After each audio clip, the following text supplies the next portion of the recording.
Buenas tardes. Bienvenidos al seminario de la Escuela de Física. Hoy vamos a tener como presentador al profesor Andrés Pérez de la Escuela de Matemáticas y él nos va a hablar hoy de matemáticas para invidentes, una propuesta de enseñanza. Bueno, en general, digamos que mi enfoque desde la primera oportunidad que yo tuve un estudiante con discapacidad, y aunque hoy la idea es hablar de matemática directamente para personas invidentes, o de mi visión de matemáticas para personas invidentes, he tenido alguna experiencia con personas con discapacidad. El bachiller Nelson Rivas, problema de motor, he tenido la oportunidad de trabajar con personas sordas.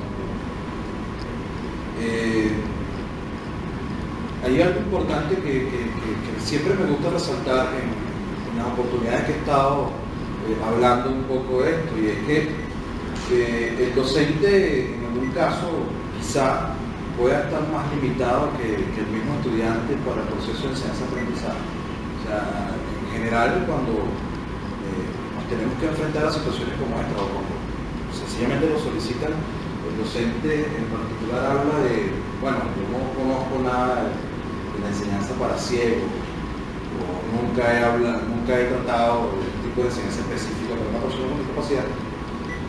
Y bueno, debo entender que hay un miedo latente a tomar cierto tipo de responsabilidades en algunas direcciones, pero que bueno, estamos en un momento donde, bueno, las tomamos o no las tomamos. Creo que en algún caso, sea cual sea, tenemos que tomar cierto tipo de decisión, porque tenemos la situación en el cuerpo. El estudiante nos llegó, y yo no esperaba que llegara otro tan rápido, ¿no? Yo esperaba quizás un lapso de 2 o 3 años, y en un par de semestres nos llegó el segundo, y quizá, no lo sé a ciencia cierta, solamente hablando un poco, quizá en peores condiciones. Entonces, la pregunta es, ¿hasta dónde nosotros diseñamos y que eso sea efectivo para una población que pueda llegar? Necesitamos dejar una base, necesitamos dejar, digamos, un protocolo, y eso, para efectos de lo que es la facultad, no lo veo claro. Es decir, aquí, desde mi punto de vista, hay una visión muy personal, muy institucional. Creo que el docente ha sido dejado un poco solo en esta problemática.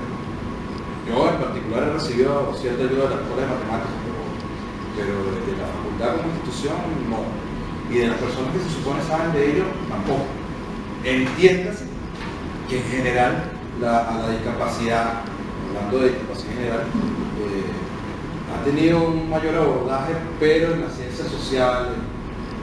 Y cuando se habla del proceso de enseñanza-aprendizaje allá para personas con discapacidad, creo que se distancian un poco de los procesos en ciencia. Aquí necesitamos objetivos específicos, competencias específicas que ellos no desarrollan, e inclusive las técnicas que usan en muchos casos no funcionan. Cuando uno habla, por ejemplo, de estudiantes invidentes, el lector de pantalla en una computadora es algo de uso cotidiano, pero ya entrando en física, matemática, inclusive química, eso no funciona, porque ningún lector de pantalla lee una ecuación. Entonces, ahí se nos genera un problema importante de cómo resolverlo y cómo llegar a que un estudiante pueda despejar, pueda calcular, pueda digamos, armar toda una serie de situaciones específicas que lo convierten en una persona competitiva y exitosa. Eso es un gran signo de interrogación a priori, ¿no? Pero bueno, sea como sea el caso, yo creo que uno debe enfocarse en 2 direcciones específicas. La primera, las limitaciones del docente y del estudiante, hay que tratar de limarlas y ver qué trae el estudiante, ver qué puede aportar el docente. Cuando yo recibí a Johan Velázquez, lo primero que hice fue entrevistarme con él, observar las herramientas de las cuales él disponía. Traté de hablar fuertemente con su papá, una manera de ver cómo se manejaba él dentro de su familia, ¿sí? Cuál era el aporte que podía generar la familia para efectos del proceso de enseñanza-aprendizaje. Y a partir de allí comenzamos a diseñar con ensayo y error. Felizmente las cosas que hicimos funcionaron, pero no estábamos seguros de que eso iba a funcionar por una razón simple: no hay material de apoyo para ello. Eso Eso es importante que quede. La segunda cosa es que hay un objetivo que hay que cumplir, ¿sí? Digamos que ahora como andamos en eso del cambio curricular, el cambio de los objetivos por competencias, entonces vamos a definir ciertas competencias que debemos cubrir. Entonces, cuando un estudiante entra a la facultad de ciencias, tiene que ver matemáticas 1, o sea, que el primer eslabón es el método de graficación. ¿Cómo enseño a un ciego a graficar? ¿O cómo hago que él lea una gráfica? A priori se ve como un problema más o menos complicado, y al final del cuento creo que no lo fue tan así. Solamente con un poco de disposición se puede arreglar. Pero entiendo que una persona que nació ciega no tiene una relación espacial natural, hay que buscar la manera de que los canales de aprendizaje se diversifiquen. O sea, en una clase normal entiendo que hay 3 canales básicos, que es visual, auditivo y kinestésico. Entendiendo también que más del 80% de los estudiantes perciben de forma visual. Pero bueno, si esa es la que no tienes, hay que fomentar las otras. O sea que eso nos trae un cambio importante dentro de nuestro performance de clase, que la pregunta es qué tan estamos dispuestos a que ese cambio se dé o no, desde nuestra visión del docente. Eso es otra cosa importante. Por lo tanto, en función de esas competencias, nosotros tendríamos que tratar de diseñar una tiflotecnología específica para resolver esos casos. Tiflotecnología, a grosso modo, no es más que tecnología desarrollada para la enseñanza a personas ciegas, ¿sí? Y en este caso no estoy hablando de limitaciones en la visión, sino estoy hablando de discapacidad visual, estoy hablando de ceguera, entendiendo también que el ciego con el que yo trabajé es un ciego de nacimiento, no fue una discapacidad adquirida. Porque si hay una persona que tiene discapacidad, en algún momento la obtuvo, bueno, tiene una memoria que le permite manejar símbolos, o por ejemplo manejar el sistema de lectoescritura que nosotros manejamos, que usualmente en este contexto uno lo llama tinta, ¿no? Reconocer una X como el símbolo que nosotros reconocemos, en algún momento se lo coloqué a Johan y Johan no lo reconocía. Entonces eso me indicaba que yo tenía que cambiar mi proceso de lectoescritura también. Bueno, en ese orden de... Ahí vamos.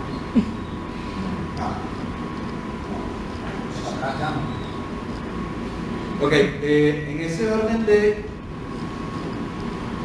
ideas, es importante hablar un poco muy rápido, de lo que es la definición de discapacidad. Para mí sigue siendo importante, según la Organización Mundial de la Salud, definen a la discapacidad como un término general que abarca las deficiencias, limitaciones de la actividad y las restricciones en la participación.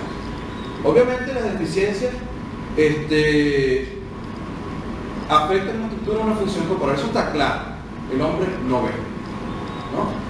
¿Cómo hago para abordar ese limitante que yo tengo dentro de mi proceso de enseñanza? Punto 1. Las limitaciones de la actividad son dificultades para ejecutar acciones o tareas.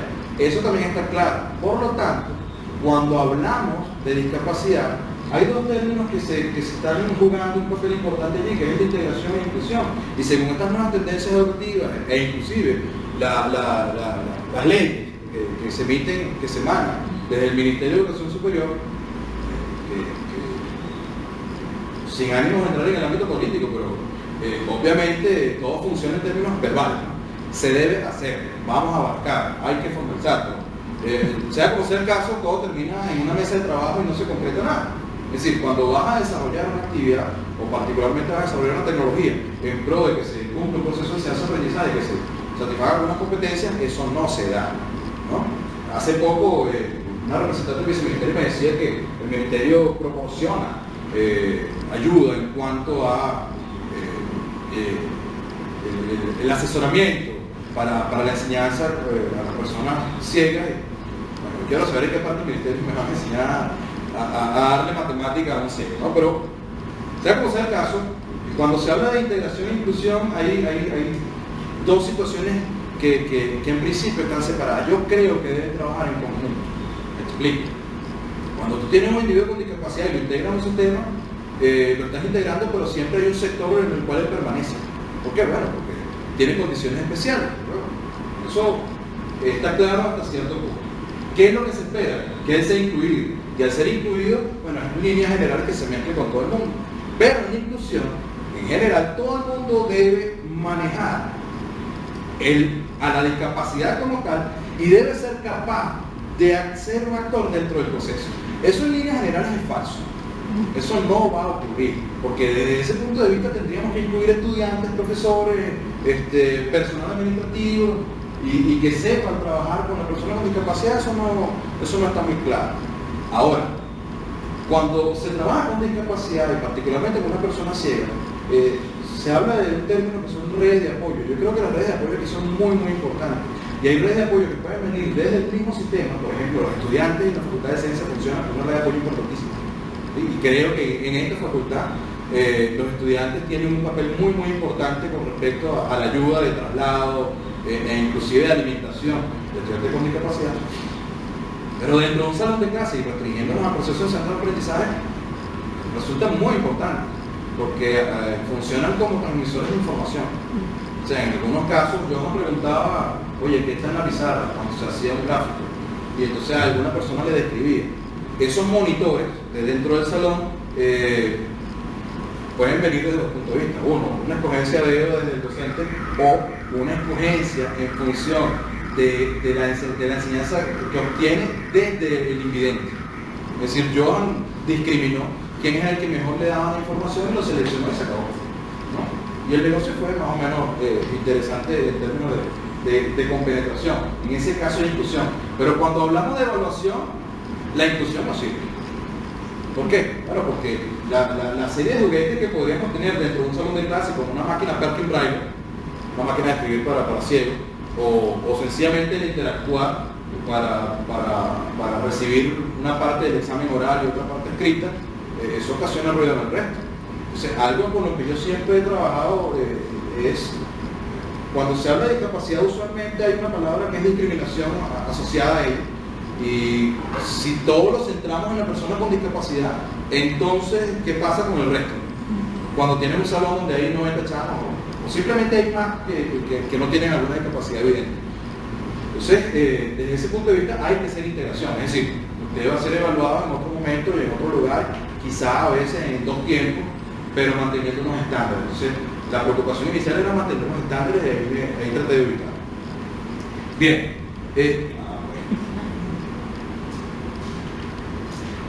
Bien. En este momento yo simplemente hablo de la relación que debe existir entre la discapacidad, en este caso la ceguera, influye sobre el individuo, eso está claro. ¿De qué manera influye? Porque hay un aspecto psicológico que en línea general nosotros yo no me considero estar capacitado para resolverlo, pero desde algún punto de vista creo que debo entenderlo si quiero que mi proceso sea efectivo. Entonces debo saber de qué forma él percibe su ceguera. Johan particularmente era un estudiante feliz. Una de las cosas que él decía era que él no necesitaba ver. Punto interesante. Dos, ¿cómo él recibe su ceguera y cómo la percibo yo para poder interactuar con él? ¿No? Tres, ¿cómo acciona él con su familia? ¿Y cuál es la respuesta que recibe él de su familia? ¿Y cuál es la respuesta que me da la familia a mí? En términos de, uno, la ayuda. ¿Hasta dónde interviene la familia que eso no digamos, enturbe el proceso de enseñanza-aprendizaje? Eso es otro punto importante. Y la otra es la sociedad. Fíjate que lo coloco en otro color por una razón simple. La sociedad puede ser muy buena en un aspecto y muy mala en otro. En este caso creo que el entorno, la sociedad lo voy a llamar la facultad, ha funcionado muy bien. ¿Sí? Quizás tuvimos suerte, no lo sé. En algún otro entorno no lo sé. ¿Sí? Lo que sí está claro es que aparentemente la sensibilidad ha crecido, ¿sí? Y esa sensibilidad ha crecido de a golpe. En las jornadas que se dieron hace poco, hace un mes, no recuerdo, un profesor de apellido Albarrán, creo, hablaba de la sensibilidad aprendida, es decir, yo debo conocer el problema del individuo mucho antes de tratar con el individuo. Bueno, eso también en esta facultad es falso, porque nos llega la persona invidente y hay que ver cómo se resuelve el problema ya. Y eso indica que, bueno, si eres sensible o no eres sensible, realmente no está importando mucho, hay que resolver el problema. ¿Okay? Lo que sí está claro para mí es que el docente debe ser nutrido de 3 puntos que, ¿cómo los mido? Voluntad, disposición y actitud. Si esas 3 cosas no conjugan, no va a funcionar el trabajo. ¿Okay? debemos tratar de querer hacer las cosas, si no, no va a funcionar. Ahora, cuando hablamos de la experiencia directa con invidentes, yo puedo pensar en tres ramas rapidito. Lo primero es lo cambio de paradigma. Una clase normal es, bueno, en muchos casos, para mucha gente es llegar, tema 1, comenzamos y escribimos, hablamos, nos volteamos e interactuamos con los estudiantes que están aquí. Aquí hay que cambiar un poco la cosa. Uno, hay que ser más descriptivo. Eso es evidente, porque hay que tratar de darle ubicación espacial al estudiante, en términos de lo que escribe y cómo escribe. Dos, la voz debe cambiar, porque si ahora vamos a percibir más por audio y por kinestésico, debes modular mejor, proyectar la voz de tal manera de que la información llegue lo más limpia que se pueda. Desde ese punto de vista, inclusive en muchos casos hay que bajarse de la tarima y tocar, comenzar a jugar con sus manos para ejemplificar ciertas cosas que quieres hacer desde el punto de vista gráfico. Eso nos tocó hacerlo en algunos casos. Ahí es donde estoy hablando de recursos de aprendizaje, es decir, mejorar un poco los canales de comunicación que usualmente no utilizas en el cotidiano. El cotidiano es visual o auditivo. Hay que fomentar un poco más el kinestésico en el caso de un estudiante invidente. Cuando hablo de recursos adicionales, estoy hablando de creación de material didáctico o tiflotecnología, es decir, hay que crear cosas para que él pueda percibir una cierta información que no, bueno, por lo menos yo no la encontré en ningún lado. Sí, cuando teníamos en matemáticas había un problema grave, tengo que enseñar superficie. ¿Cómo hago? Bueno, ¿qué nos tocó hacer? Sencillo, comenzar a hacer hiperboloides usando, no sé, técnicas de ataque. Aquí tenemos un hiperboloide de una hoja, qué sé yo, paraboloide, y entonces si pongo dos copitas tengo un hiperboloide de 2 hojas, y entonces claro, esto en clase nos permitía un par de cosas. Uno, que él tocara lo que era un hiperboloide, que a partir de ciertas líneas pudiese pensar en trazas, cortes de la superficie, entender a priori tocando un poco estas figuras que están cortando por un plano, ¿sí? Y que pensar en una hoja de papel cortando el negocio. Pero fuera de eso, se genera un plus, ¿no? Hay un adicional allí, un valor agregado, y es que los estudiantes en general estaban viendo esto. O sea, que no es solamente el dibujito de la pizarra, que si te queda bien o mal es otra cosa, sino que ahora lo estás viendo en físico, estás viendo profundidad, estás tomando un ejemplo que aparentemente, según información emanada por los mismos estudiantes, para ellos fue muy gratificante, muy fructífero.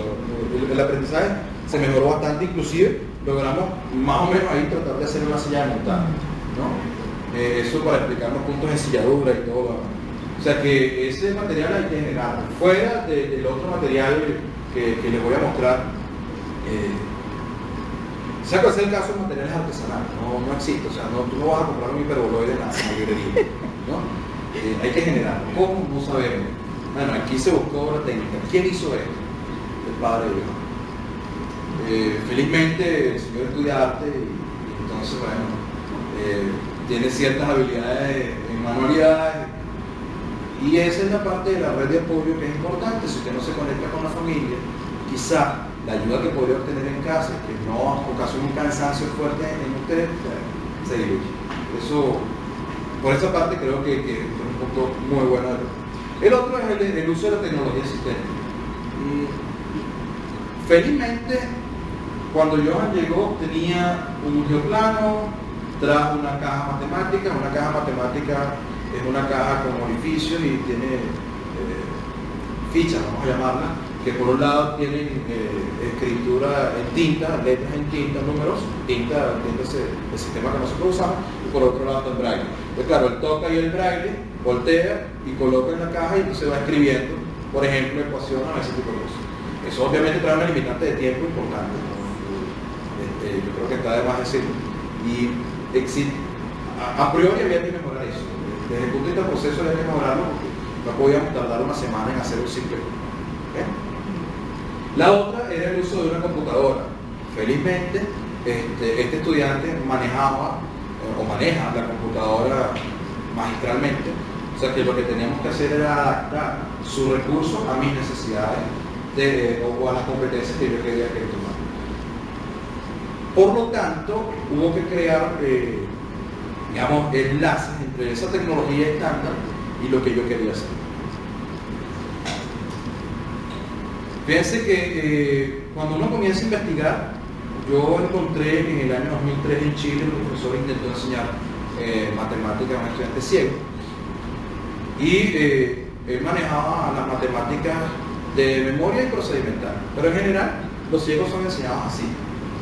Johan Velázquez fue enseñado así, y asumo que el estudiante que está en este momento en física también. ¿Eso qué indica?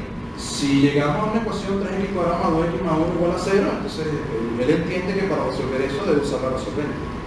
Entonces la respuesta es: para resolver eso uso la resolvente. ¿Cuál es la resolvente? Menos b más menos raíz cuadrada de menos 4 sobre 2. De allí a que saque la cuenta es otra cosa. Entonces el primer detalle es, bueno, vamos a tratar de hacer un diagnóstico a ver qué tanta cuenta puede sacar este joven. Bueno, si lo ponían a sumar un medio más un tercio no le daba 5 centos. Entonces, claramente había un problema de cálculo que teníamos que tratar de solventar. Yo intenté que ese problema se solventara en la memoria, es decir, cada vez que hablaba con él o daba clases, buscaba que fuese sacando cuentas de memoria y que eso nos ayudara a mover un poco más rápido el proceso de evaluación e inclusive el proceso de aprendizaje dentro del aula. Si uno observa lo que está en pantalla, del lado derecho está escrita la ecuación de segundo grado, ¿sí? Está escrita la solución de la ecuación de segundo grado, pero está escrita en tinta. ¿Eso qué me indica? Que probablemente este estudiante no era ciego de nacimiento. Él reconoce la letra A, la letra B, o sea que desde ese punto de vista es más sencillo. De hecho, este profesor diseñó estas lentes en cerámica. Bien, lo que está en el lado izquierdo, sí se ve. Es una especie de plano donde se grafica una parábola, una recta, y eso puede jugar muy bien, por ejemplo, para buscar áreas entre curvas, cálculo integral, o inclusive graficar. Si uno ve, bueno, lo que hicieron fue meter puntos, y para la parábola usaron 5 puntos. ¿Por qué usar más puntos? Bueno, para buscar suavidad. Es decir, que cuando yo vi el plano, lo primero que me dio cierta curiosidad es que las curvas que iba a generar ahí eran poligonales. Entonces, cuando fuese a enseñar derivadas, ¿cómo hacía? Para que él identificara los puntos donde la curva era derivable o no era derivable. O sea, que yo necesitaba que él percibiera la suavidad de una curva. Eso me puso a trabajar para poder intentar generar alguna herramienta donde él pudiera tocar y que no existieran esos picos. Sea como sea el caso, todo esto está hecho en tinta. ¿Me servía? No. Es decir, me servía el usuario de plano, que él lo traía y él lo sabía usar, pero no me servía lo que estaba allí en tinta. ¿Eso qué indicaba? Pero cuando yo conocí a este estudiante, lo primero que yo dije es que yo no iba a aprender el braille, porque eso a mí, desde el punto de vista personal, no me iba a servir para mucho. No, es que no había otra manera de comunicarse. O sea que ahí hay que ceder un poco y cambiar las cosas que uno hace. Y nada, vámonos al sistema braille. Entonces me tocó meterme en el internet un ratico y él también me ayudó un poco dándole un manual, así como en general. Y bueno, tratar de entender un poco el braille. Rapidito. De hecho, yo hice esta definición, se puede definir rápidamente como un sistema que se basa en combinaciones de puntos distribuidos uniformemente para así crear caracteres que conjugados copian el sistema de lectoescritura estándar. Cuando yo escribí esta definición, yo le pregunté a 2 ciegos que estaban en la jornada y me dijeron que estaba perfecto. Entonces, ya por ahí comenzamos bien. ¿Ven? Cuando digo distribuido uniformemente, es que el braille que yo le hacía para las gráficas era artesanal, es decir, eso yo lo hice a mano.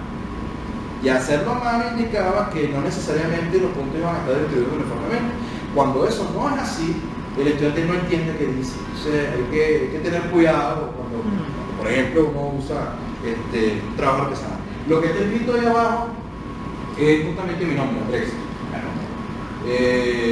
Simplemente combina esos puntos 1, 2, 3, 4, 5, 6. Claro, la A es 1, ¿sí?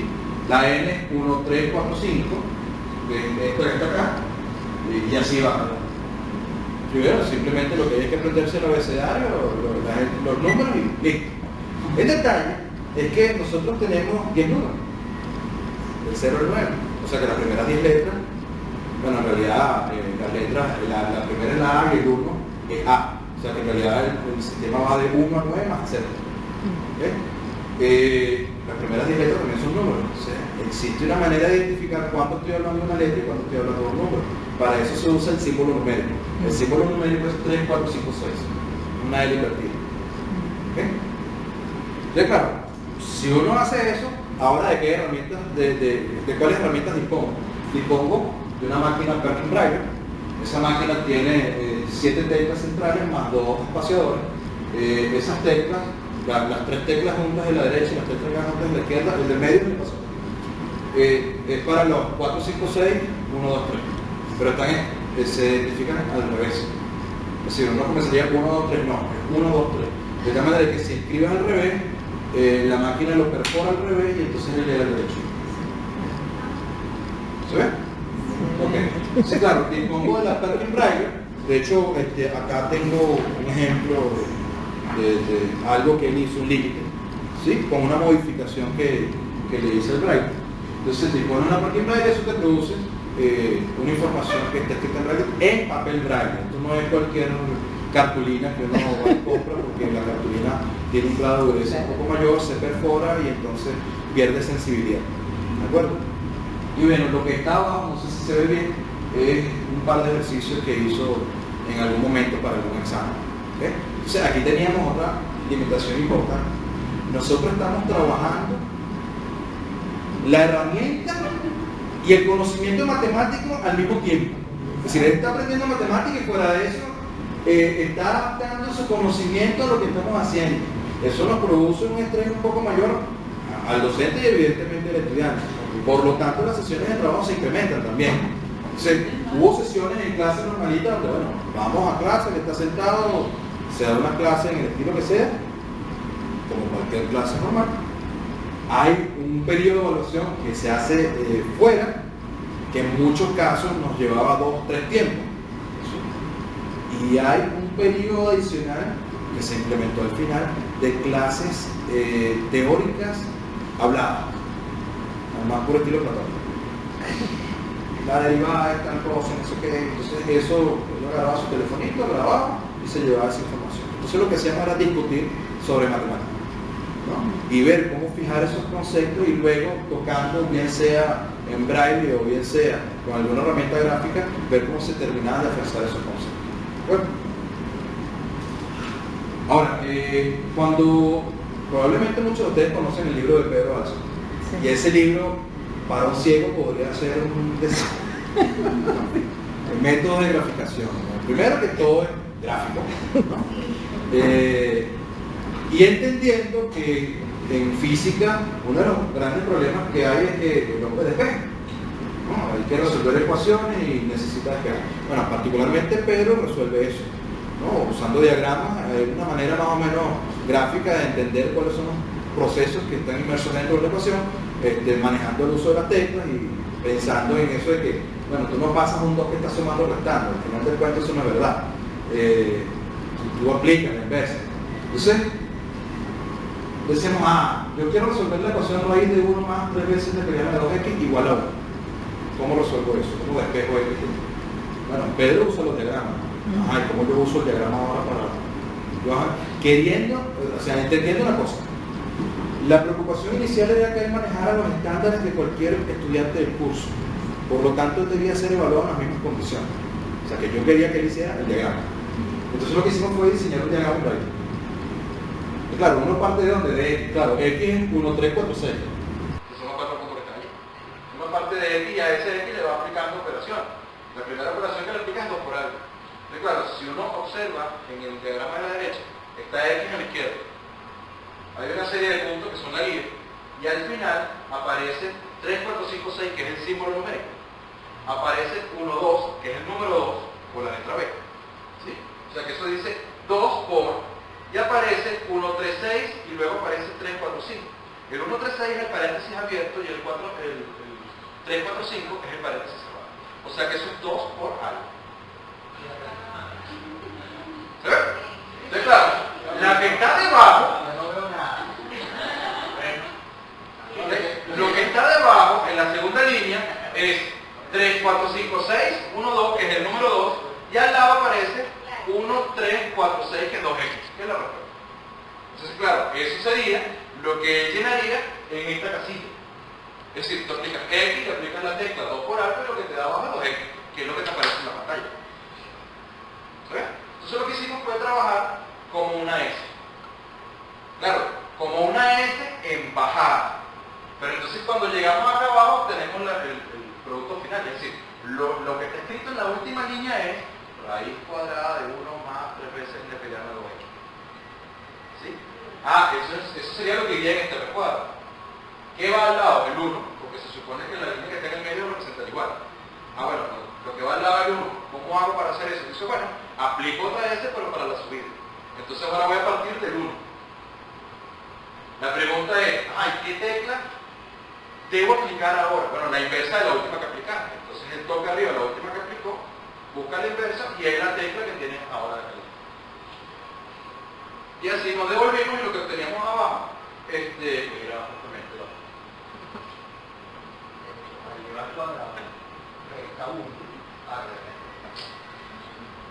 entonces ya es la primera adaptación. Desde este momento ya estamos enseñando cicloteología.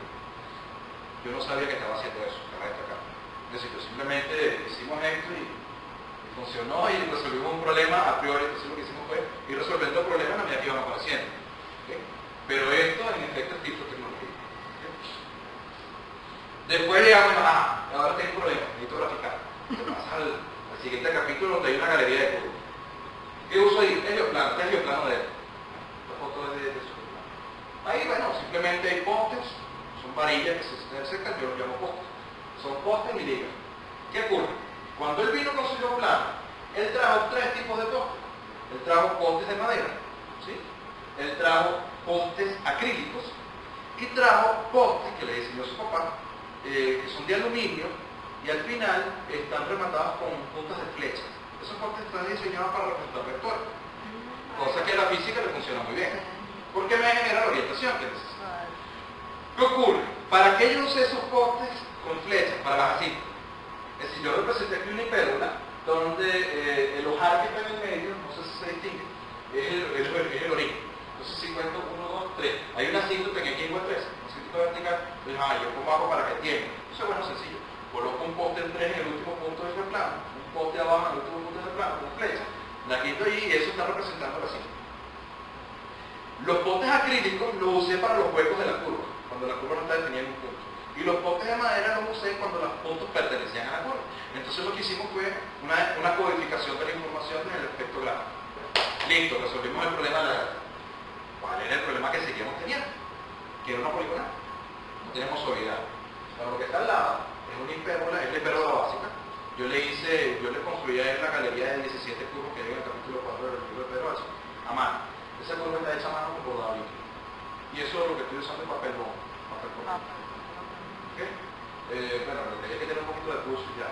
Entonces, claro, la primera curva que yo le diseñé, se le diseñé poniendo 1, 2, 3, X, qué sé yo. Y cuando él tocó me dijo, ¿qué es esto?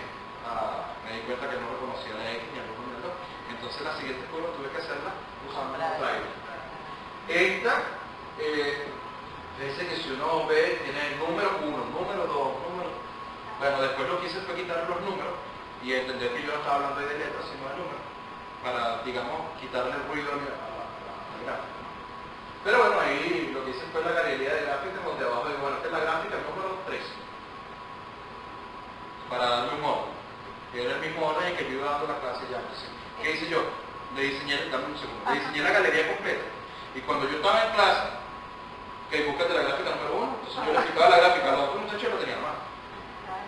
Iba a tocar. Entonces, claro, entonces un trabajo, problemas familiares inclusive. Estoy usando tiempo que no me corresponde, pero al final del cuento pudimos interactuar en tiempo real.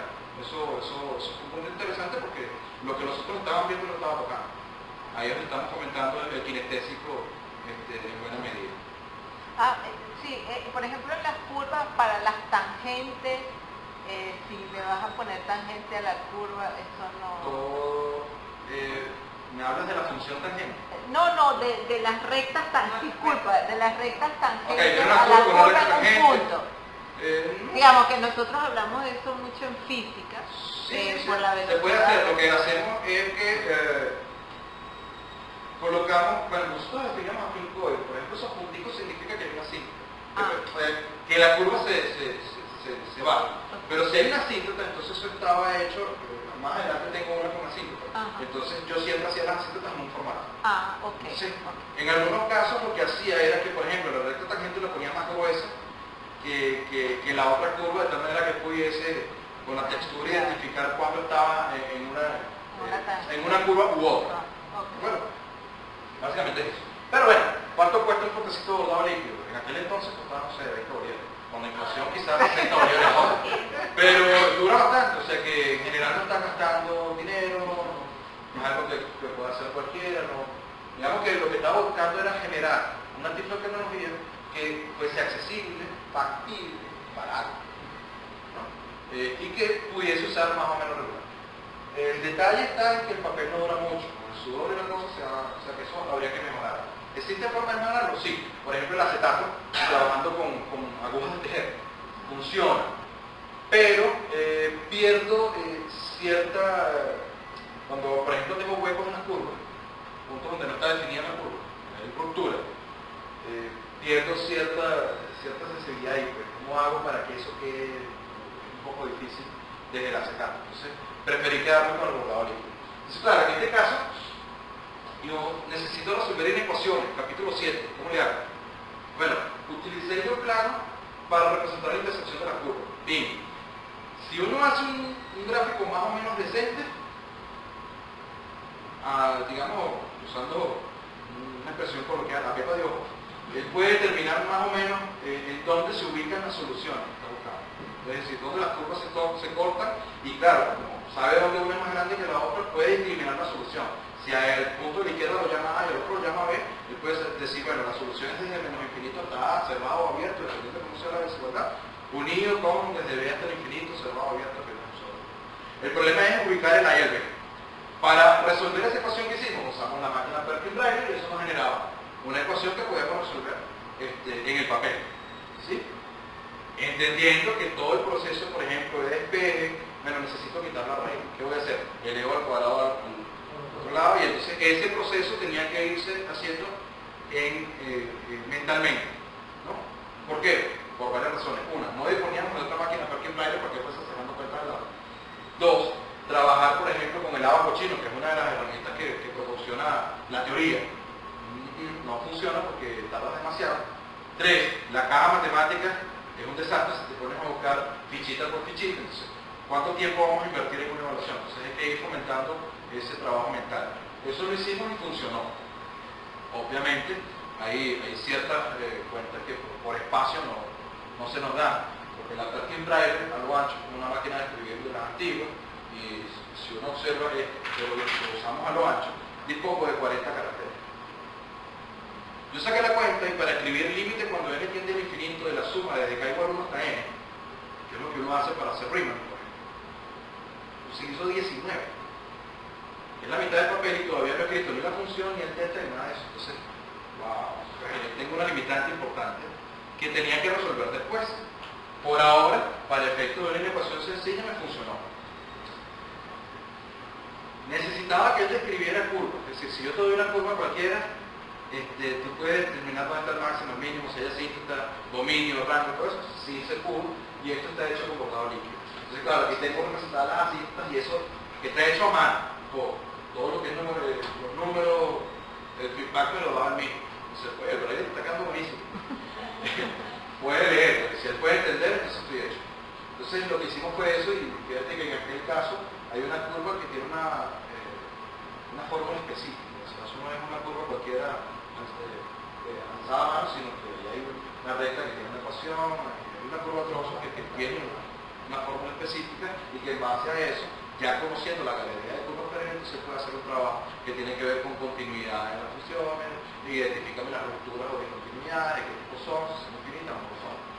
Mezclando eso con la parte final del curso que era límite, porque esto nos ayudó muchísimo, tanto en matemáticas 1 como en matemáticas 2, que aunque no se la di yo, usaron las mismas técnicas de bordado líquido para enseñar Riemann, por ejemplo, área entre curvas, para que se ubicara espacial. Entonces, ¿qué teníamos que hacer al final? Resolver límite. ¿Qué hicimos? Hay que resolver, por ejemplo, ese límite. Y eso, bueno, análisis de magnitudes más o menos sencillo. La expresión y resolución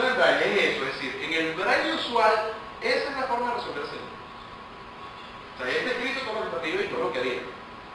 Usualmente, ¿qué es lo que hace Pedro? Dice, bueno, desestima los de órdenes menores, arriba manda el equipo, abajo también, desestimas eso y te quedas con que ese límite es igual al límite coeficiente infinito de quién el cubo sobre quién el cubo, y eso es igual a 1. Eso es lo que dice. No, por eso me está ocupando mucho espacio. Entonces yo necesito ahorrar esos 40 caracteres de tal manera de poder hacer cosas un poquito más extensas, digamos, y o complicadas. Lo que hice fue hacer una modificación al braille. Hay que entender que el braille trabaja en línea. Es decir, el ciego, sobre todo el ciego de nacimiento, no conoce arriba o abajo, que son palabras que en general uno no debe usar en una clase cuando hay un ciego. Esto de acá, y vean que esto aquí, pasen esto de aquí que ya, eso no existe, no tiene ningún sentido. Y cuando uno está dando clase y tiene una fracción, solamente factorice uno de arriba y cancele lo que sea. Bueno, la pregunta es, ¿tengo que cambiar tanto? Bueno, no, yo creo que ahí hubo, vamos a ceder un rato de arriba y tú quieres que ceda un rato allá. Es decir, si yo me ubico arriba y me ubico abajo, entonces tú debes entender que eso funciona. Pero en alguna oportunidad yo le pregunté a Johan cómo pensaba, cómo imaginaba él. Y él me dijo, bueno, normal. Ay, ¿cómo es normal? Bueno, normal es en braille, porque es lo único que conoce. Entonces yo le respondí en ese entonces que estábamos en el mismo juego, porque yo también pienso en braille cuando hablo con él. Es decir, tengo que modificar entonces. Si él piensa en 2, yo también pienso en 3, 4, 5, 6, 1, 2. Bueno, visto así, entonces lo que vamos a hacer es pensar en un braille que se adapte a los dos, es decir, un braille que tenga el medio. ¿Cómo hacemos eso? Sencillo, vamos a definir fracciones en braille pensando en arriba y abajo. Entonces, claro, aquí tengo límite cuando x tiende al infinito, arriba tengo el numerador, y lo que coloqué abajo fue el denominador. ¿Sí? Y entonces lo que hicimos fue manejar los espacios entre límite y límite, para que él entendiera cuando un espacio me daba una fracción y dos espacios me daba la otra límite. Listo, resolvimos el problema. Porque ahora yo podía hablar de arriba abajo y aprovechaba mejor el espacio. ¿Sí? Nos quedó chéverísimo. Y todavía no nos funciona para resolver problemas un poco más complicados. Entonces la pregunta de $1.000.000 fue, ok, ¿para dónde quiero ir? Yo quiero ir a resolver expresiones que vayan un poco más allá. Yo quiero ver qué tanto este estudiante puede dar de sí mismo. ¿Sí? Hasta dónde podemos avanzar en términos de cálculo y de abstracción. ¿Sí? Porque ¿qué pasa cuando ya yo no puedo graficar? ¿Qué pasa cuando yo no me puedo manejar en magnitudes de polinomios que pasen de reproducción? Sino que tengo que hacer operaciones. Entonces, bueno, lo que hice fue darme esta expresión límite cuando x tiende a ser racional que sobre igual a 1, que es una expresión, digamos, natural para nosotros. La escribí en braille. Esto lo hice en Paint. Disculpen que pero lo hice en Paint para poderlo representar grande. Y lo que hice fue darme cuenta de que eso era muy similar al látex. ¿Por qué? Porque tanto el braille como el látex escribes en línea. Sí, claro, si uno observa la expresión en braille, el 1, 2, 3 me está representando a la L. ¿Sí? El 2, 5 me representa a la I. El 1, 3, 4 me está representando a la N, o sea que dice línea. Y el siguiente punto, que es 3 solamente, es el punto que se coloca en braille para delimitar el operador. Es decir, cuando tú escribes una función seno, tú escribes S-E-N, punto. Límite, L y M, punto. Tangente, T-A-N, punto. O sea que eso me está delimitando el operador. Bueno, pero ese punto funciona como el backslash. Listo, por ejemplo. Después lo que viene es la X, que es 1, 3, 4, 6. ¿Sí? Y después viene 2, 5, 2. 2, 5, 2 es la flechita. Que en látex uno lo puede entender como el 2. O sea que lo que viene allí después es X tiende a 0. Donde el 0 es el símbolo numérico, que es 3, 4, 5, 6. Y luego es 2, 4, 5. Después de eso que viene 1, 5, 6. Eso me dice que he terminado de escribir límite cuando x tiende a algo. Y lo que viene después es la función. Eso es un estándar, pues, eso no lo inventé yo. Eso ya está puesto en todo lo que hacen bloquear ahí. ¿Ven? Ah, bueno, pues eso me equivale a esta llave que me está cerrando y que lo que viene después es lo que ya me interesa que es la opción. ¿Sí?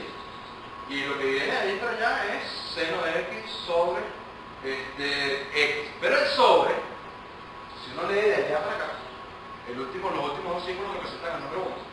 Los 4 puntos que están abajo, que es 2, 3, 4, 5, 2, 3, 5, 6, es el igual. Lo que está antes es la x. Y antes de eso, hay 3 puntos alineados. Eso es 4, 5, 6. Esos 3 puntos alineados representan al entre.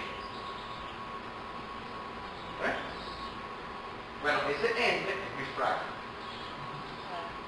O sea que hay una estructura que vive en el braille que uno podría asociar al lápiz.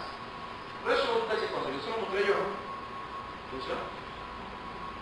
Lo entendió, lo absorbió y lo trabajó. El único problema que teníamos ahora es cómo te ubico espacialmente en el documento. Pero bueno, eso no es tan difícil porque uno puede poner marcador, comentarios, cosas como ese. Fuimos jugando un poco con el sistema. Bueno, eso nos permitía decir que bueno, ya llegamos porque necesito generar un documento PDF. Que si bien es cierto el lector de pantalla no me va a leer el PDF, la ecuación del PDF, sí me lee el texto. Es decir, el lector de pantallas lee barra, zen, llave, x, no sé qué. O sea que él básicamente lo que está leyendo es matemática, texto. ¿Qué tiene que hacer? Bueno, adaptarte. ¿Sí? Lo que está allí en text lo escribió él. O sea, este documento no tiene ningún tipo de edición. Eso es una pregunta de un examen que él presentó. Y eso no tiene ningún tipo de edición. Esta es la respuesta que me hago. Cabe destacar que la pregunta inclusive la escribe él. Pero, si usualmente cuando uno llega a un examen, ¿qué hace? Le entrega el examen al muchacho y el muchacho va y responde. Bueno, aquí también se puede hacer lo mismo. Porque yo le puedo dar un documento texto, mete la pregunta número 1 y la respondo. O sea que, ¿qué estoy buscando con eso? Independencia. Estoy buscando que él trabaje en solitario e inclusive podríamos llegar a pensar que puede trabajar en tiempo real en un salón de clase. Salvo que vivimos en Venezuela. Los índices de seguridad no son muy altos, no son muy buenos, entonces, claro, si tienen una laptop Mac, que es la que él tiene, con unos audífonos y una cosa, no. Por eso no lo hicimos, pero sí podíamos hacer la prueba en tiempo real. No todas las pueden, pero él la tenía. Entonces la pregunta es, si él la tiene, vamos a usar el recurso. ¿Puedo usarlo? No, porque hay una limitante que no estaba metida en el proceso de enseñanza-aprendizaje. Es decir, nosotros tenemos factores externos que están influyendo directamente en nuestro proceso y que no dependen de nosotros. Pero podríamos haberlo puesto a trabajar en tiempo real. Es decir, hubo momentos donde él pudo hacer un examen en 1 hora y media, completo con 4 preguntas, igual que el mismo examen que hizo el resto del curso. O sea, que eso, de ese punto de vista, nos ayudó bastante. Ahora, para escribir en esta forma hay que darle estructura. Entonces, allí tuvimos que diseñar rutinas en el arte de tal manera que él pudiese tener arreglos lineales, con respecto, por ejemplo, a matrices, que escribe un sistema, entonces ponga backslash sistema, entonces escribe una ecuación, separe con un ampersand, ponga la otra en línea, y eso, la respuesta que le da a un sistema con una llavecita. Tuvimos que diseñar la rutina. El asunto es que ya a estas alturas él puede modificar eso. Si él puede ir, darle view command tal cosa y lo adapta a su, porque ya está familiarizándose con el texto y puede definir un documento, ya puede hacer todo su vaciado. Inclusive pregunta qué paquete puede usar para mejorar ciertas cosas. Un segundo ejemplo, toda esta escritura en text, y eso genera este PDF. ¿Qué ocurrió? Cuando nosotros llegamos aquí, necesitamos, por ejemplo, resolver una integral de línea. Y esa integral de línea, cuando hace, no sé, la composición del campo escalar con la trayectoria, y genera una función a valores reales, bueno, hay que sacar algunas cuentas allí. Esas cuentas teníamos dos formas de que las sacar. Una, mentalmente. Pero cuando la cosa se ponía difícil a nivel mental, nos íbamos a la máquina, a la Perkin Braille, le escribía en Braille, tocaba a la función, por ejemplo, podía factorizar, darse cuenta que había cosas que se cancelaban, y lo que escribía era la respuesta final. Bien, ¿qué ocurre acá? Yo no conseguí el símbolo para la letra náhuatl, para la letra gradiente. Ay, si no lo consigo, entonces ¿qué hago? Tengo dos opciones. Una, lo genero. Sí, puedo buscar la manera de hacer combinaciones con los puntos para generar el símbolo, cosa que puede tener un trabajo más o menos importante en función de que ese símbolo no puede solaparse con otro. Y si se va a solapar, entonces hay que poner un indicador allí que me diga que el símbolo en este momento representa otra cosa. Entonces, no, ¿para qué vamos a perder tiempo en eso? Si ya manejan látex, vamos a usar la información de text para que tú aprendas tanto a la hora de escribir como en clase. Entonces hay situaciones donde yo estaba en clase y decía, Johan, eso significa backslash nada. Cuando hablaba de una derivada parcial, que es un símbolo que tampoco existe, backslash partial. Y entonces, claro, ya él se ubicaba, sabía de qué estábamos hablando, y llegamos al punto, por ejemplo, una situación que se dio en el curso, que, bueno, necesitaba llegar al criterio gerenciante. Entonces, ¿qué es lo que uno hace? Bueno, lo que yo hago la expansión de Taylor de segundo orden de dos variables.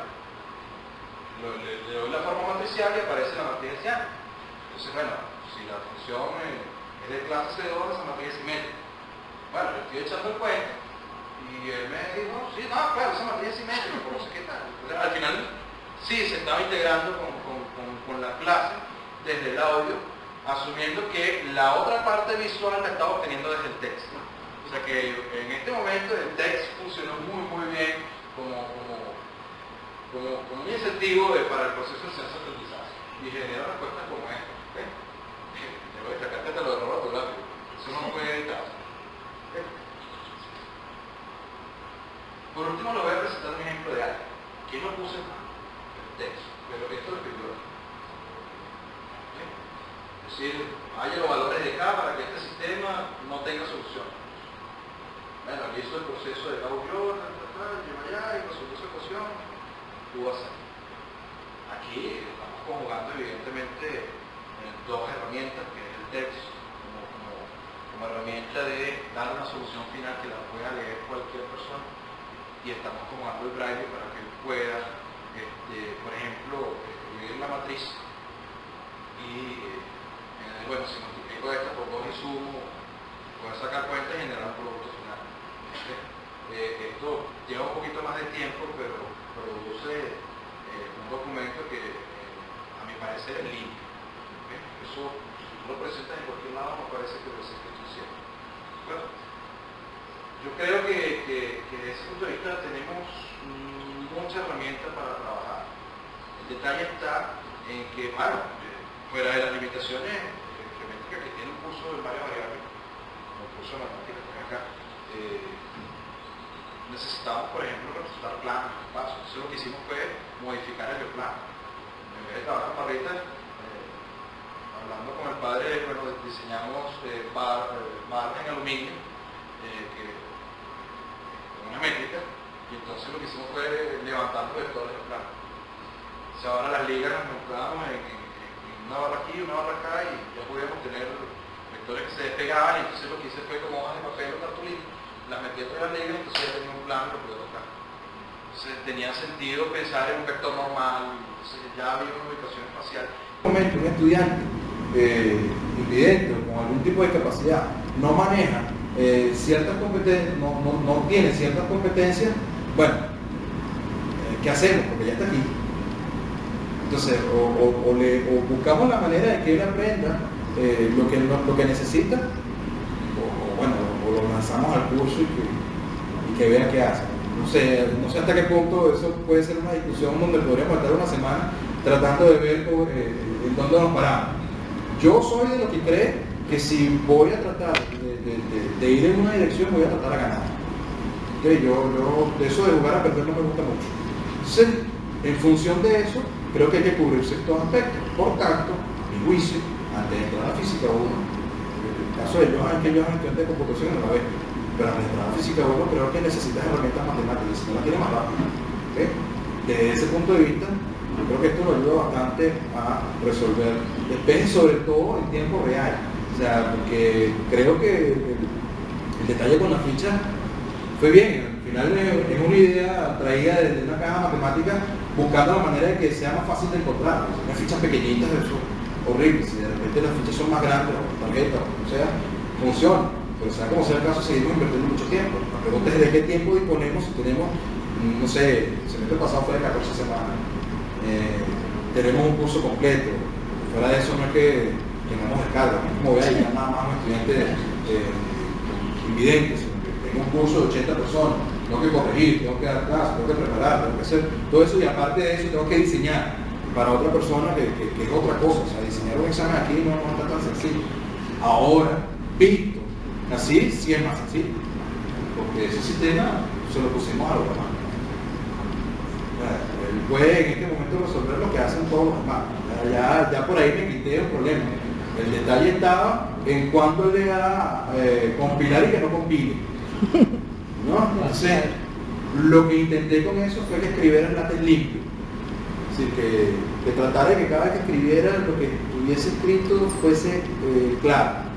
Eso ocasionó que compilara muchas veces, pero después con el tiempo vas escribiendo limpio. Yo no escribo con tecla, yo escribo con teclado. O sea, yo no escribo pisando botoncitos, nada de eso. Entonces traté de enseñarlo a mi manera, que es escribir con teclado. Entonces, porque él no puede hacer más nada. Pero como yo escribí así, la cosa era más o menos sencilla. Desde ese punto de vista ya estábamos trabajando en que cuando compilábamos cosas como estas teníamos los errores no 25. ¿Vale? Si lo usamos como una herramienta cotidiana, creo que podemos llegar a tener el conocimiento. Bueno, eso era lo que les quería presentar. Muchísimas gracias.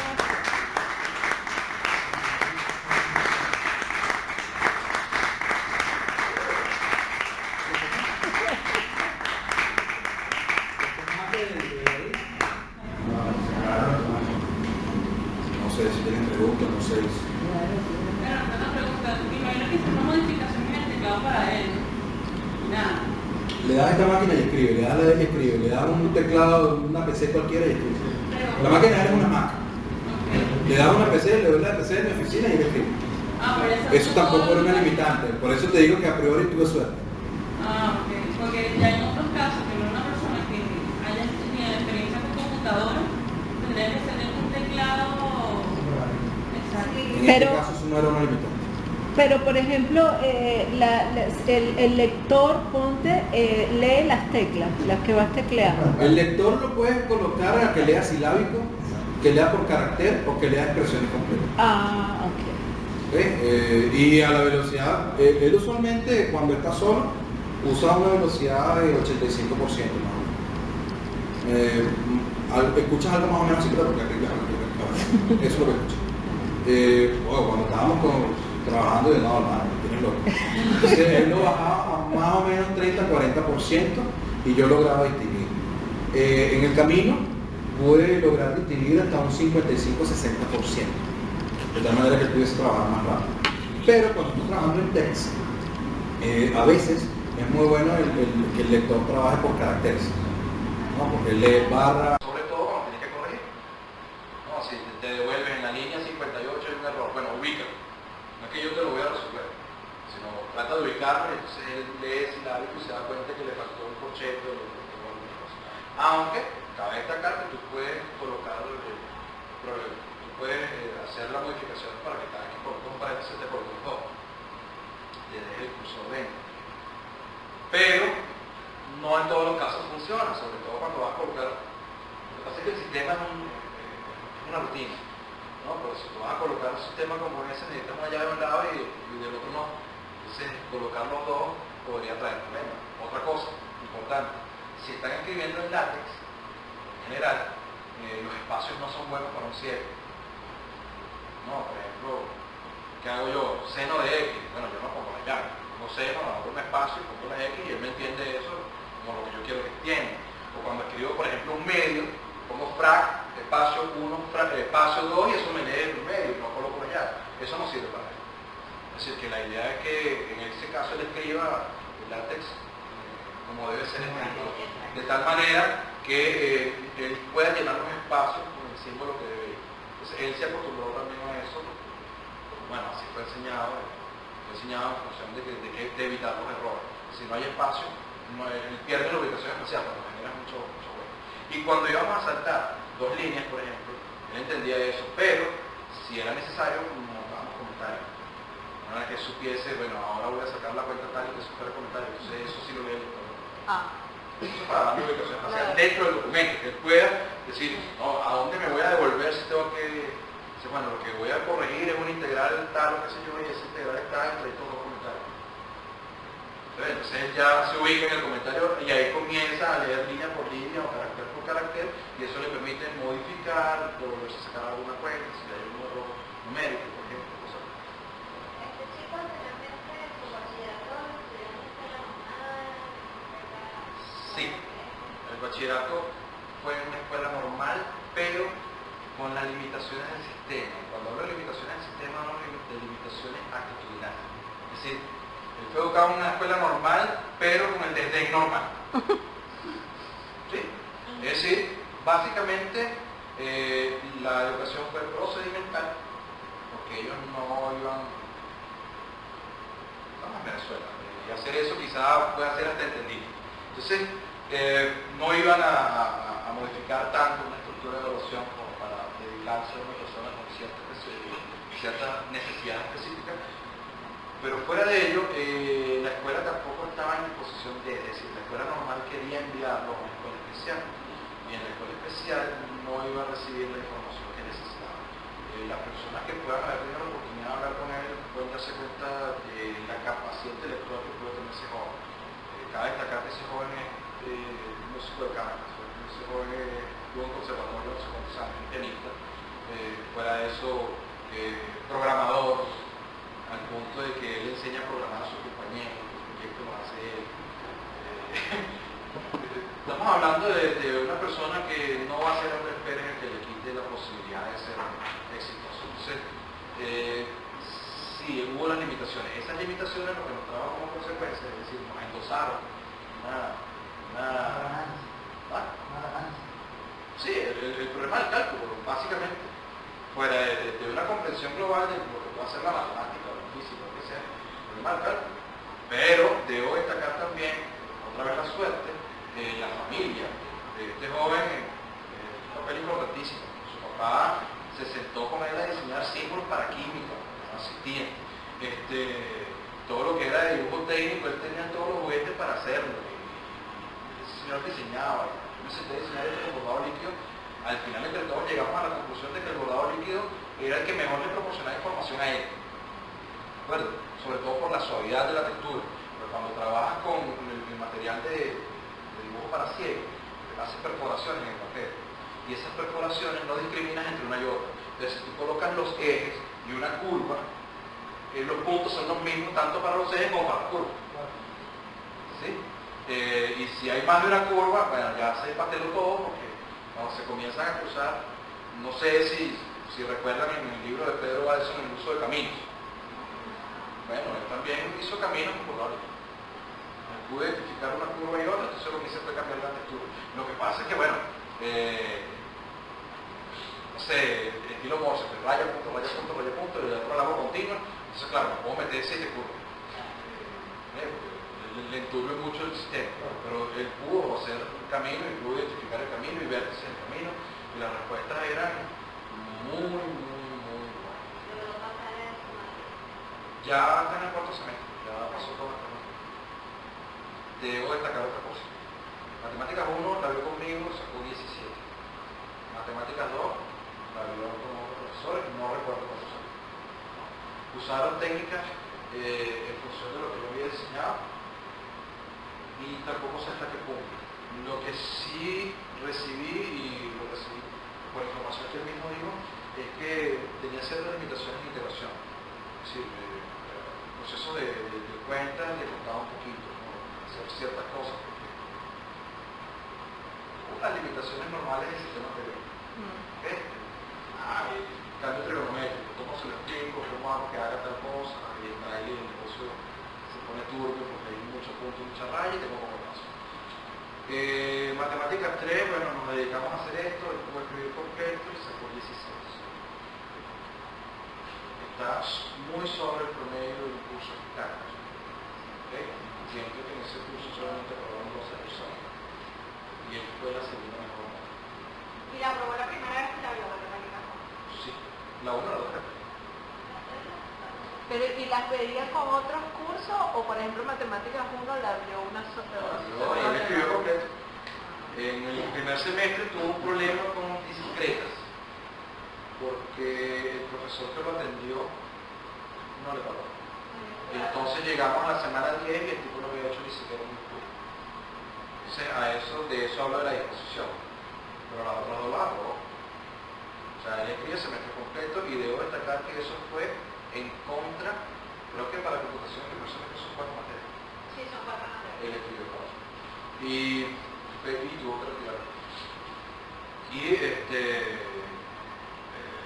la recomendación de la escuela no era esa. Es decir, él escribió 4 porque quiso escribir 4. Y a él le decían que no, que escribiera 1 o 2.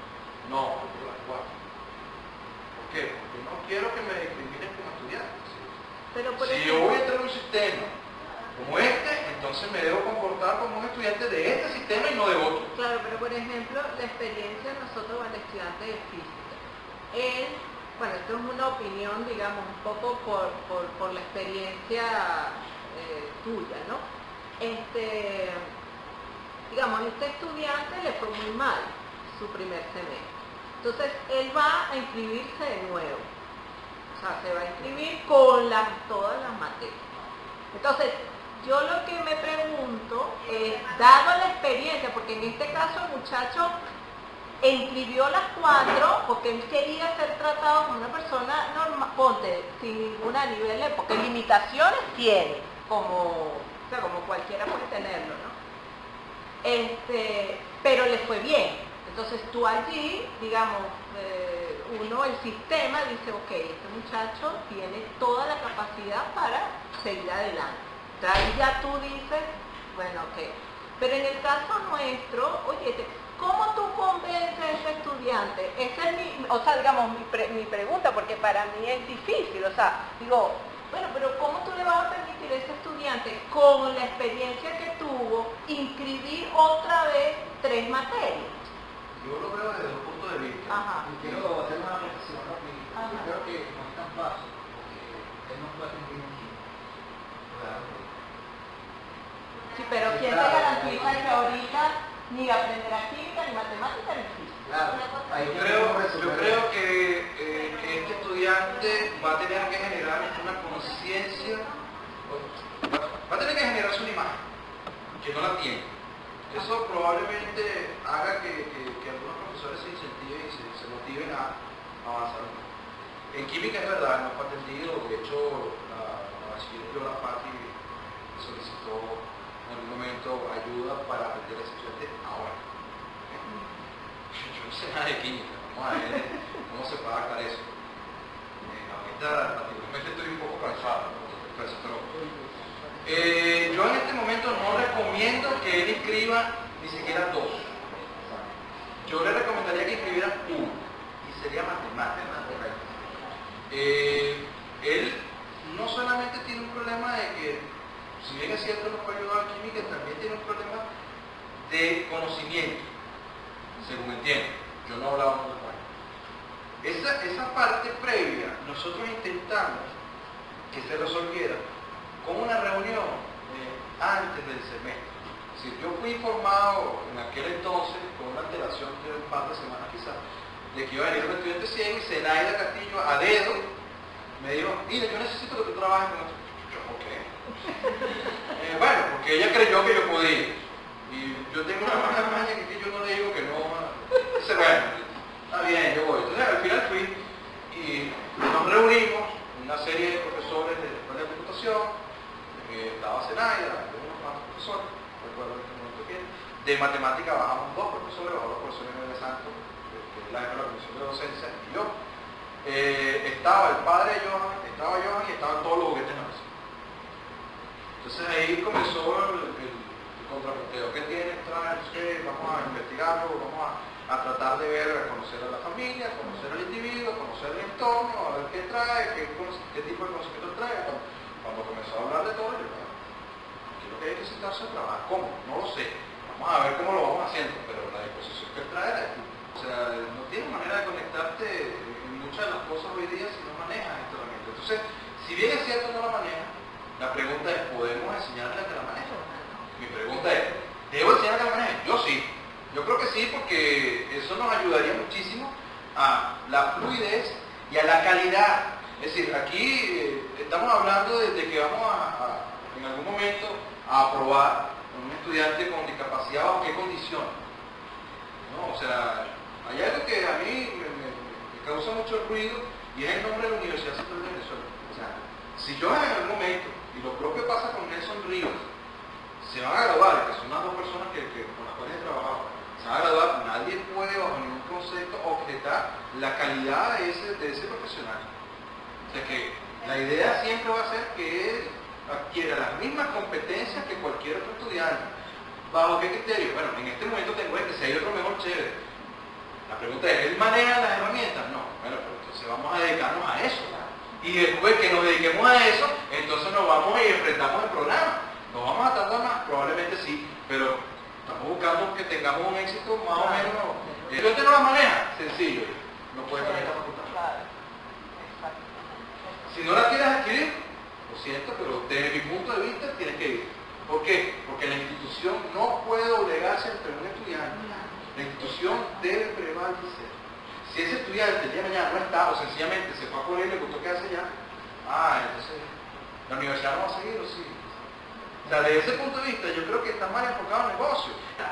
Ahora, ¿cómo hacer? Dame un segundo. ¿Cómo hacer para que esas competencias se adquieran antes?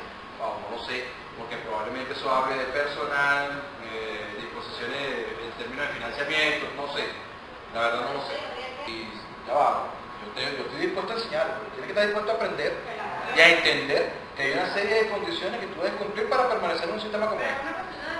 Si tú tienes una experiencia previa, que si bien es cierto, fue generada con condiciones ideales, porque el hombre trae ciertas herramientas que maneja, también es cierto de que en algunos casos parte de esas herramientas se podrían aplicar en un estudiante como él, pero tampoco puede solicitar esa información.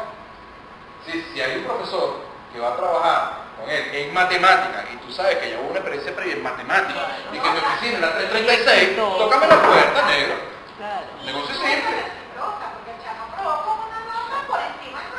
Cabe destacar que a priori mi preocupación siempre... Sí, yo creo que hay mucha tela que cortar en esto. Yo ahorita estoy intentando escribir. O sea, yo digo, la crisis es una oportunidad siempre. Y la experiencia que tú has tenido ha sido muy exitosa. O sea, hay que ver los PDF, pues ya. Después de esos PDF, yo recuerdo que una de las cosas que yo le pregunté a Antonio en aquel momento era si él sabía despejar un sistema lineal.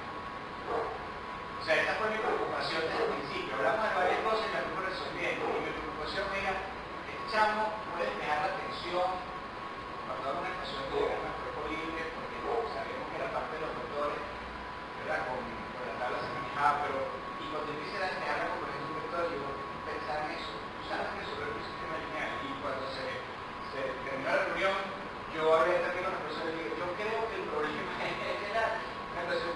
Y tú vienes y me muestras una ecuación de los valores y yo dije, o sea, resolviste la parte fundamental para lo que vi. Yo te invito a llegar a esta forma, en el sentido de documentar. Estoy en eso, estoy tratando de comenzar. No, es que tienes un compromiso con la humanidad.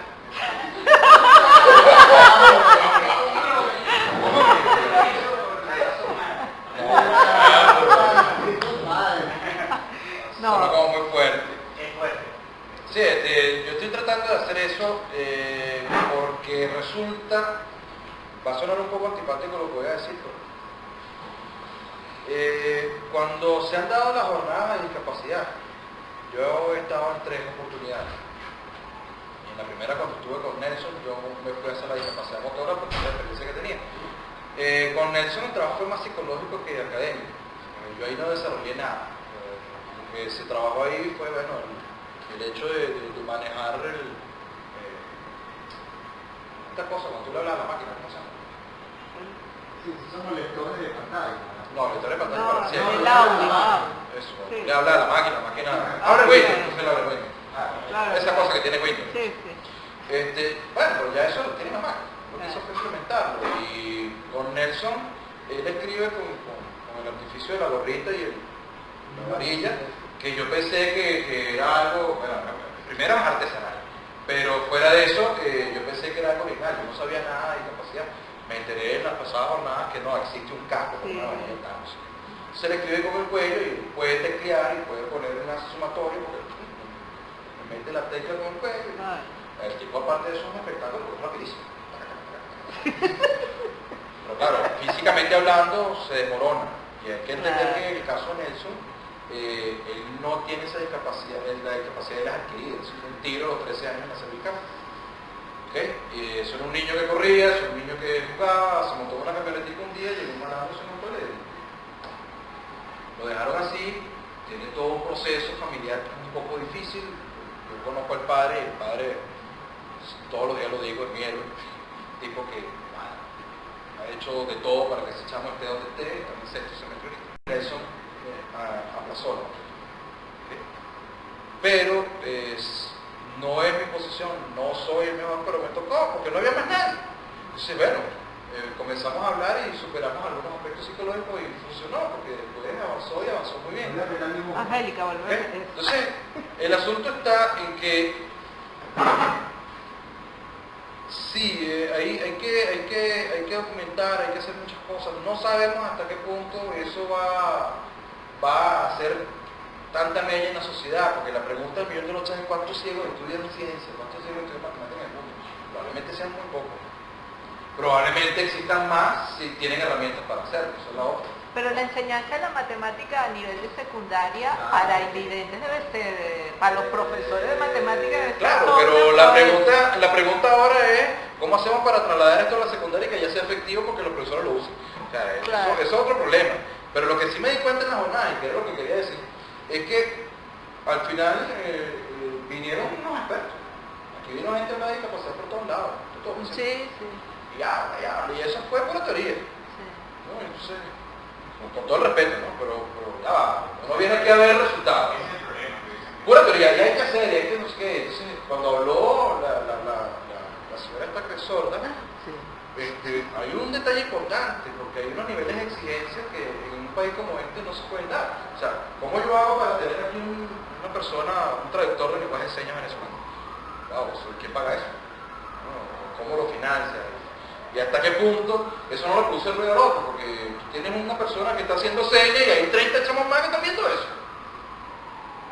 Pero eso a ellos no les importa, porque el lenguaje de señas tiene que estar a juro en el salón, porque si no el sordo no puede percibir la clase.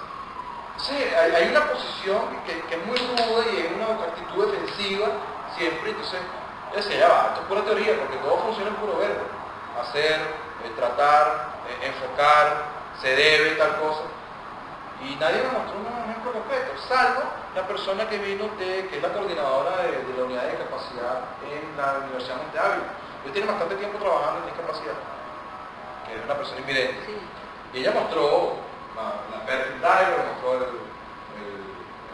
geoplano, mostró la caja de matemáticas, mostró el abaco chino. Cuando habló del abaco chino, Johan, que es el ciego, se empezó a morirse de la risa. El tipo me dijo, que eso no sirve para nada. Bueno, yo estoy claro que eso no sirve para nada. Pero es lo que está en los libros. Es decir, cuando tú vas a la bibliografía con respecto a la educación matemática, hablan de esos elementos como herramientas, pero eso te resuelve, no sé, hasta cuarto grado. Porque de ahí en adelante cuando comienzas a tener ecuaciones más complicadas, no sé, imagínate una ecuación de segundo grado, pero que los coeficientes sean de 2 dígitos, pues. Y todos primos relativos. ¿Cómo sacas esa cuenta con el abaco chino? No sé, no tengo ni idea. Pero puede ser mortal, puede ser algo que termine siendo frustrante y que enturbie el proceso de aprendizaje. Entonces, al final del cuento, yo me voy a dar mi charla. Ya habíamos escuchado el día anterior a la invidente que vino del viceministerio donde hablaba de la ley. Y el ministerio te orienta y nosotros ustedes, porque si usted es un derecho del estudiante y es un deber de nosotros. Bueno, yo ese día yo tuve una intervención al final y dije, bueno, yo quiero saber qué parte del ministerio, yo voy a ir a van a decir cómo se llama matemático ciego. Eso es mentira. La tipa agarró su chaqueta, su cartel y se fue y no la vi más nunca. Cuando yo mostré mi presentación, lo primero que está Anabel me dice, no, mira, te quedan 5 minutos. No, ahora te esperas. Porque todavía la dejaste hora y media en la de leyes. Y cuando te voy a mostrar algo, me vas a decir que no. No, yo no vine a eso. ¿No? Entonces, ¿hasta qué punto nosotros estamos dispuestos a recibir ese tipo de información? La única persona, hubo dos en realidad, pero invidente, que se acercó a mí y me dijo, necesito hablar con usted porque tenemos un problema serio en estadística en la Universidad de Montevideo, fue esa señora, que es la experta. Entonces el asunto del millón de lochas es, ya va, hermano, ¿quién es el experto en Venezuela? No existe.